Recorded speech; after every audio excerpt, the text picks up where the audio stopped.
Hey, Smitty, just wanted to check in with you now. Did the whole playing defense thing come back to you like riding a bike, or what? I mean, you spent the whole most of the season playing up front.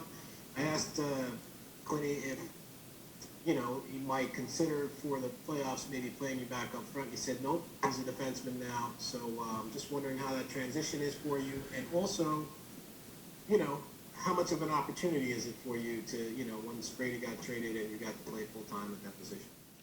Yeah, I think for me it's like riding a bike. I mean, that's the position I know the best. That's where I was drafted, and I have the most games playing defense, and so I feel most comfortable going back there. And I think making the transition to forward, it was a little bit harder to go forward than it was to go back to defense. So being back there with Troops, it's been good. Obviously, he's a fantastic defenseman. I think we feed off of each other, and it's been good. So it's good to have that mindset going into the game. I think I've talked to you guys before about that, where the hardest thing for me was being mentally prepared for what position I was going to play. So physically, I found it not too difficult. It's just mentally where you have to be, and understanding the game. And I like to kind of visualize my game before it happens. I think a lot of players are like that, and knowing what position you're going to play before the game helps, where you can kind of focus on that. So knowing that I'm going in to play full defense is pretty cool, and I'm excited for it. And like I said, I think it is kind of like riding a bike.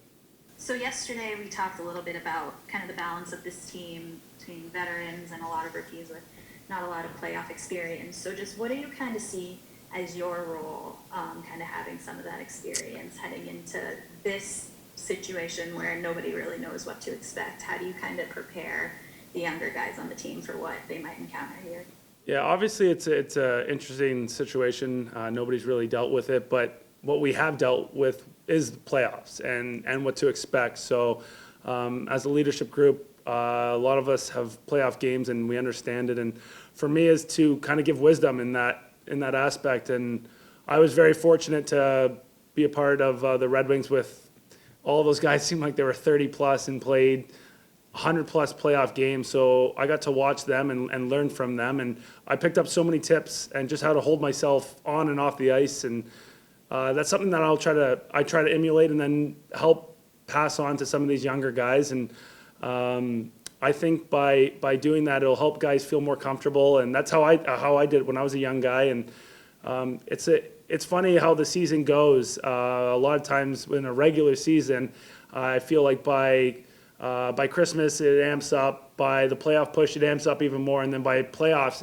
it's a whole different ball game. But now with this whole COVID experience, things are a little bit different. So you're trying to get back up to speed. So for myself, it's different for myself. I'm not as comfortable probably as I would be going right from a season into the playoffs. But I think from just understanding what to expect is an area I can help out the younger guys and the guys that don't have as much playoff experience. But I feel like sometimes, because since we're going through this like all together and in a new aspect, sometimes these younger guys that haven't had playoff experience, it might work for them too, because nobody is really. This is a new chapter, and I'm excited about what we've been doing in practice. I think we've had great practices and good work. So, like I said, I'm not sure totally what to expect, but from what the playoff experience I've had before, I can kind of give tidbits on that. That's about the best I think I can do for the fellas, and then obviously play my own game and be smart that way.